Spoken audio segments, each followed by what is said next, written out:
Let me ask you, do you think that General Patton was woke? I don't think so. What do you think, Mike? Mike, was he woke? I don't think so.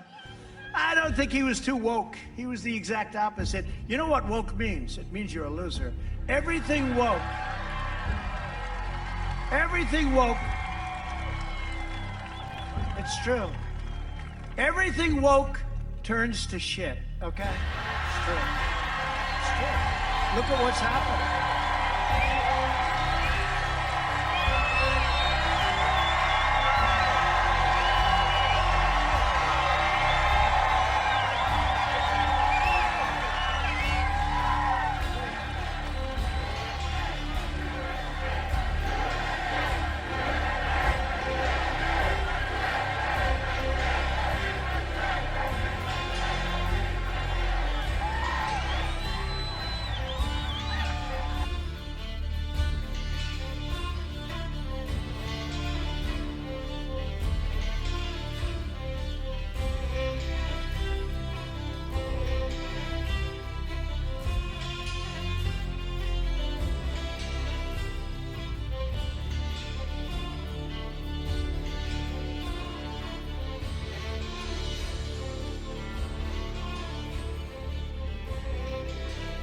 Well, welcome here to North Texas, to Frisco, Texas, and welcome to the Reawakened American. Let me tell you something. When I look at all of y'all here, I know that America is awakening back up.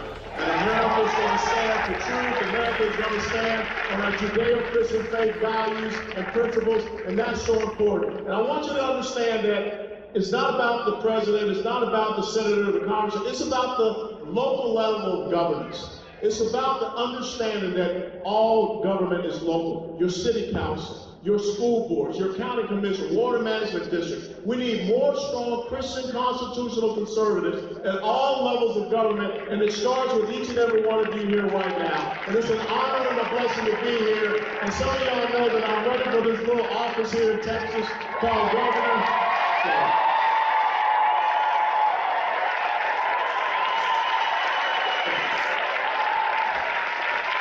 And it's all about serving you all and serving our God and serving our country. So thank you so much for allowing me to speak.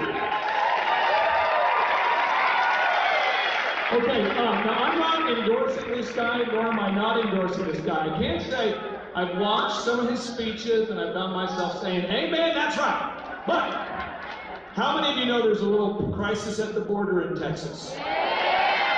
Sir, what would you do to stop the the massive invasion at the border? What would you do to stop that if you were governor? Well, first and foremost, you got to understand that the Constitution, how many people got your Constitution? The Constitution says that the federal government is supposed to protect every state in this union from invasion. The Constitution also says that the states, in Article 1, Section 10, Clause 3, that they, if actually invaded, what they can do. So first and foremost, we don't allow people to come to the state of Texas and to America illegally. We put our full force of our National Guard down there, the right rules of engagement, the right mission, the right class and purpose. We designate the cartels as a transnational, non-governmental terrorist organization. All of these non-governmental organizations, we revoke their licenses to operate in the state of Texas, and we start to let people know you're not going to get free taxpayer-funded benefits by illegally coming into the United States of America. That's what you do. All right, question number two. I feel like there's a lot of talk, there's a lot of things happening in the great state of Texas about these vaccine mandates. And there's little places and little spaces and little things, little organizations, big organizations that are requiring their employees to take the COVID-19 vaccines. And I just feel like there's some mixed messaging. What would be your stance on the COVID-19 vaccine mandates, or any vaccine mandate, if you were governor, sir? Well, you know that I had a little fight with Mr. Wuhan coronavirus about a month and a half ago. I have not had a shot, I'm not getting the shot. You make a decision about what you want to have injected into your body. And when you have someone one that stands up and says that this is not about your freedom. Everything in America, everything in Texas is about your freedom. And if you lose control of your body, what do you have control over? So I will not ever support mandating anything into your body. And furthermore, we live in a constitutional republic, not a constitutional monarchy. It is time we get back to understanding we're supposed to be governed according to the consent of the governed, by the rule of law, and not by mandates, edicts, orders, and decrees. We are not servants, we are not subjects, we are citizens of the United States of America and the great state of Texas. All right, one more question. Hey, real quick, I want to make sure I get this. How many of you have ever met politicians? You ever met politicians? When I won the Entrepreneur of the Year award for the state of Oklahoma, I met these politicians, and I felt like I was meeting people that have a hollow head. I meet people, and they're like, do you want to get a photo? I'm like, no, I want to figure out what you're going to do to remove regulation in Oklahoma. Do you want to get a photo? No, I really don't. Are you McFly? No, I'm serious, a lot of hollow heads. And then a lot of times they won't answer a question unless there's a teleprompter.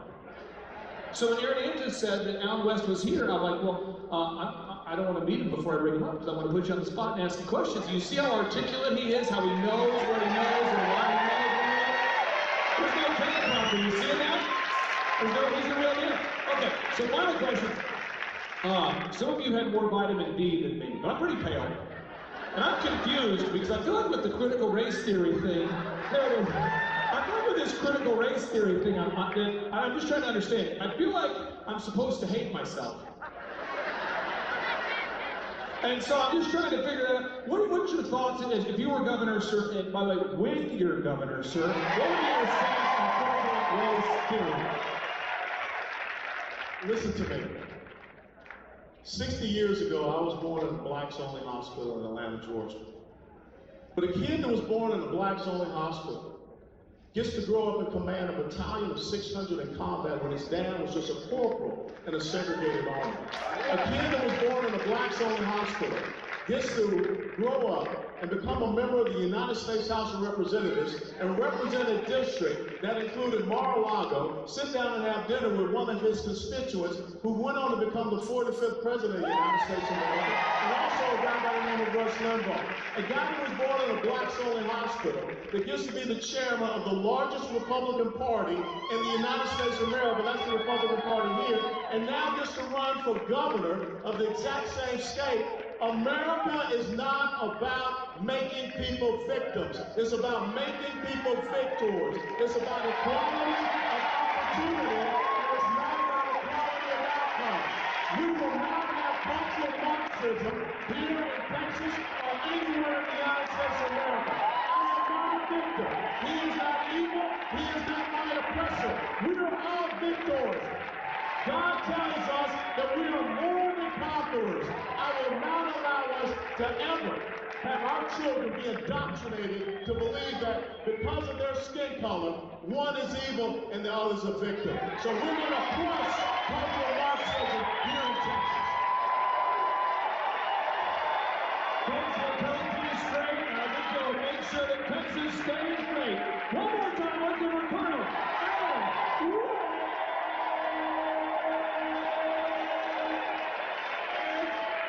Sure. We're getting a photo here, folks. One more time, let's hear it for Alan West, everybody.